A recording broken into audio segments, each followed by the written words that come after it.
Assalamualaikum warahmatullahi wabarakatuh. Welcome back to English class with Mrs. Yanti. Now we will learn about enough and to. Check this out for the matter. Well guys, before we continue to learn about enough and to, ya kita akan belajar tentang part of speech, di mana nanti kamu akan mengetahui kedudukan dari kata dalam kalimat tersebut. Ada verb yang merupakan kata kerja. Kata kerja di sini dibagi menjadi dua, ada action verb dan juga mental verb. Apa perbedaannya? Kalau action verb adalah kata kerja yang terlihat langsung oleh kita, seperti run, berlari, eat, makan, yang kegiatannya langsung terlihat oleh mata kita. Untuk mental verb ini adalah kata kerja yang tidak langsung terlihat oleh mata kita, seperti think, berpikir, feel, merasakan. Yang kedua ada adverb. Ya, meskipun sama ada verbnya, hanya menambahkan ed saja, tapi ini artinya sangat berjauhan, yakni kata keterangan. Dalam bahasa Inggris kita mana ada keterangan time, place, manner, dan lain sebagainya, sama seperti di bahasa Indonesia. Ya, keterangan waktu, keterangan tempat, dan keterangan dari cara. Selanjutnya ada adjective. Adjective itu merupakan kata sifat. Ini adalah penilaian, ya.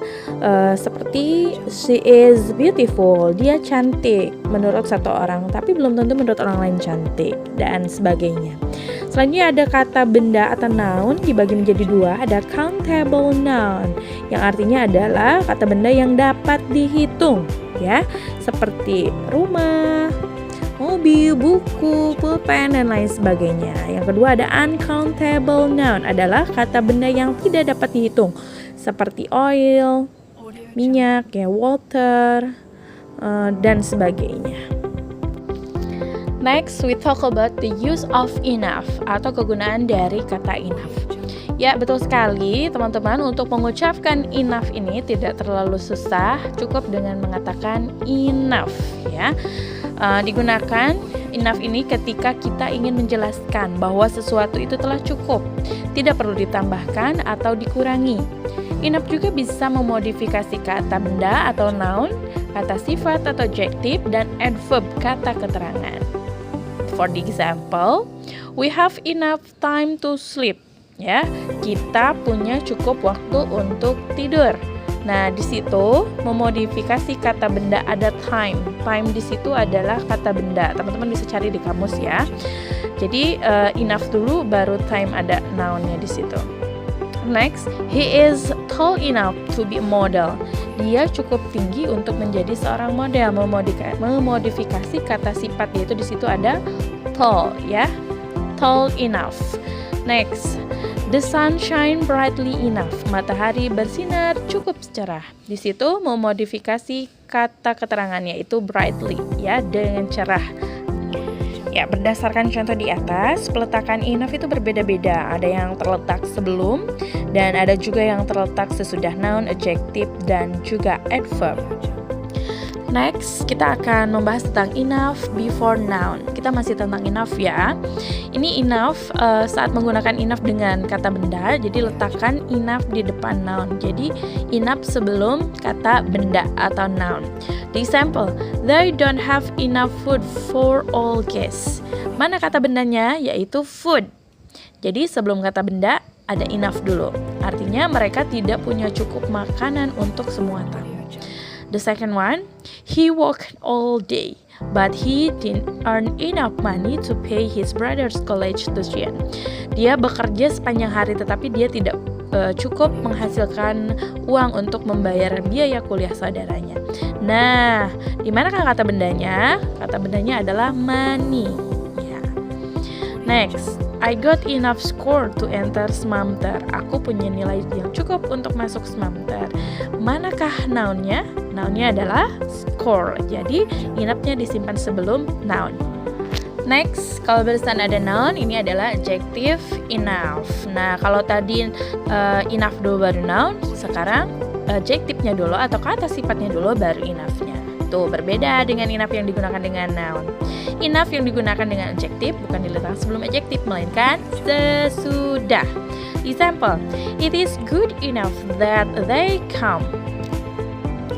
Ya, yang manakah yang termasuk adjektifnya? Adjektifnya adalah good, baik atau bagus ya. Jadi adjektif dulu baru enough. Sudah cukup bagus mereka datang. I'm not smart enough to solve this problem. Manakah kata sifatnya?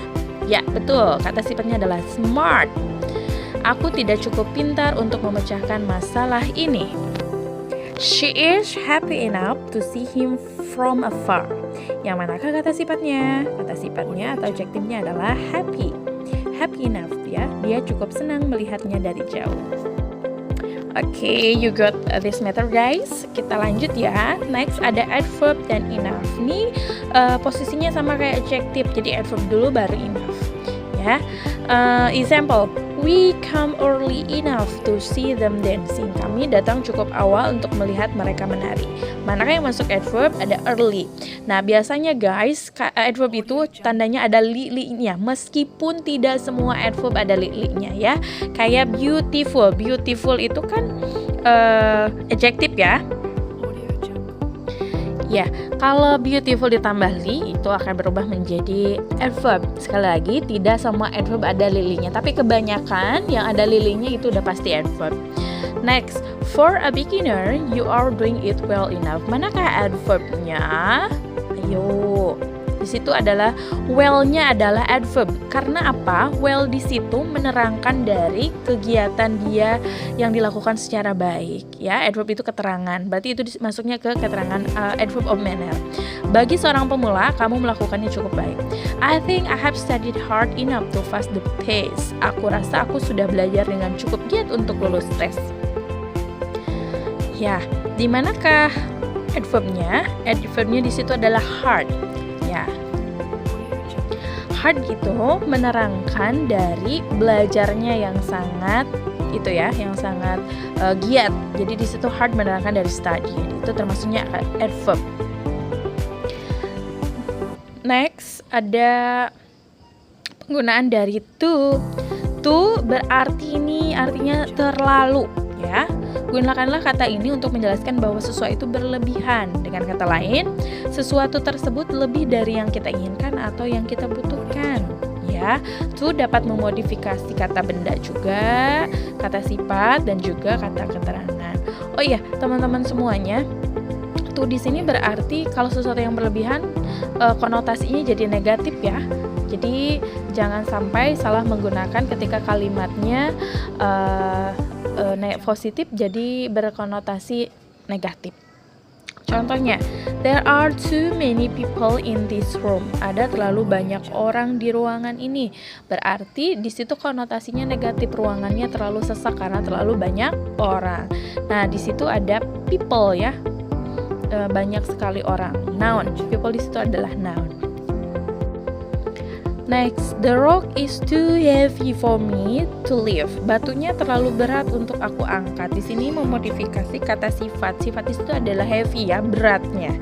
Too heavy di situ. Too dulu baru di situ memodifikasi kata sifat. Next, you are walking too slowly. Even a turtle walk faster than you. Nah, di situ memodifikasi kata keterangannya ada slowly. Selanjutnya, penggunaan to bisa ditambahkan dengan many atau much. Saat menggunakan to dengan kata benda, tambahkanlah many atau much di antara to dan kata benda tersebut. Jadi, to ditambah dengan many atau much ditambah dengan kata benda atau noun. Apakah ada perbedaan ketika menggunakan many and much? Tentu ada. Many digunakan untuk kata benda yang bisa dihitung. Jadi, bisa dihitung dengan jari ya. Ada pohon, bisa rumah, mobil, dan lain-lain. Nah, untuk much digunakan untuk kata benda yang tidak bisa dihitung. Kayak rambut, coba rambut bisa dihitung nggak? Enggak ya, berarti pakai much. Air nggak bisa dihitung. Money juga termasuk yang nggak bisa dihitung meskipun ada hitungannya 1000-2000. For the example, too many or much atau too much ya. The first, there are too many clothes in my closet. I guess I will donate some of them for the needy. Di situ to-nya kurang satu ya. Nah, harusnya to-nya double O. Ada terlalu banyak baju di lemariku. Aku rasa aku akan menyumbangkannya sebagian kepada yang membutuhkan. Tuh, jadi terlalu banyak ditambahkan dengan many. Kalau clothes bisa dihitung jadi pakai many. The reporters are asking too many questions that she can handle. Para wartawan terlalu banyak mengajukan pertanyaan yang bisa ia tangani. Di situ ada pertanyaan yang bisa dihitung ya teman-teman. Don't put too much vinegar in the soup. Nah, di situ jangan meletakkan terlalu banyak atau menambahkan terlalu banyak cuka. Nah, otherwise it will be too sour. Jadi di situ vinegarnya adalah berbentuk water, air. Jadi tidak bisa dihitung ya. Jadi pakai much. If it had too much money, I would give some to you. Jika aku terlalu banyak uang, aku akan memberikannya sebagian kepadamu. Wah, money di sini pakai much ya teman-teman. Next, kalau tadi ada to plus noun, di sini ada to plus adjective. Jadi penggunaan to pada adjective tidak serumit to dengan noun ya. Kita hanya harus meletakkan to sebelum adjective saja. For the example, I'm too tired to do my homework now. Aku terlalu lelah untuk mengerjakan PR-ku sekarang. Jadi di situ ada tired sebagai adjective. This math problem is too difficult for me. Soal matematika ini terlalu sulit bagiku. Nah, manakah yang termasuk adjective? Iya, betul. Adjective-nya adalah difficult, yaitu sulit.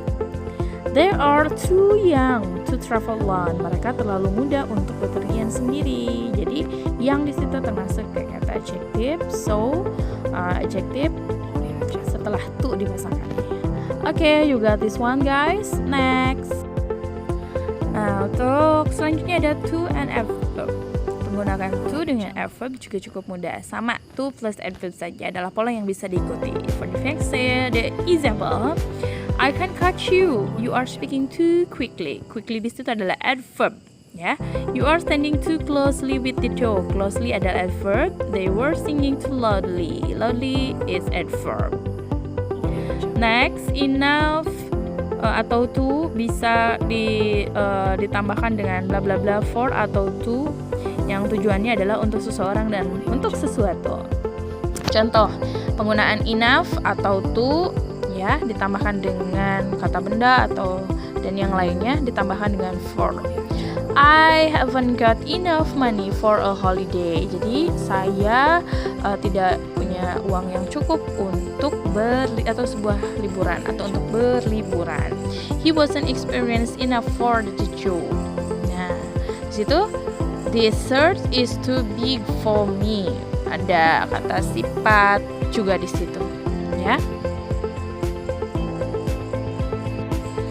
Ya. Next, di situ penggunaan enough atau to juga bla bla bla, di situ bisa kata benda, kata sifat juga. To do something yang artinya tidak untuk dilakukan, ya. I haven't got enough money to go on holiday. Jadi not for going. Jadi tidak untuk berangkat kalimatnya. Saya tidak cukup uang untuk pergi liburan. Kalau tadi for pakai for, kalau ini pakai to, ya. Berarti di sananya nanti pakai verb. She isn't old enough to forward. They spoke too quickly for us to understand. Well guys, thank you very much for watch this video. If you want ask something to me, please write on the column or the commenter. Thank you and see you another method. Wassalamualaikum. Ya, jadi gitu ya teman-teman semuanya. Jadi enough dan to juga nanti bisa dilanjutkan kalimatnya dengan memakai for atau to. Nah, jadi di situ ke belakangnya adalah untuk seseorang dan juga untuk bisa sesuatu. Thank you very much. Thank you very much guys. I hope you got this method. If you want something to me about this method, silahkan tulis di kolom komentar ya. See you on another method. Wassalamualaikum warahmatullahi wabarakatuh. Keep healthy.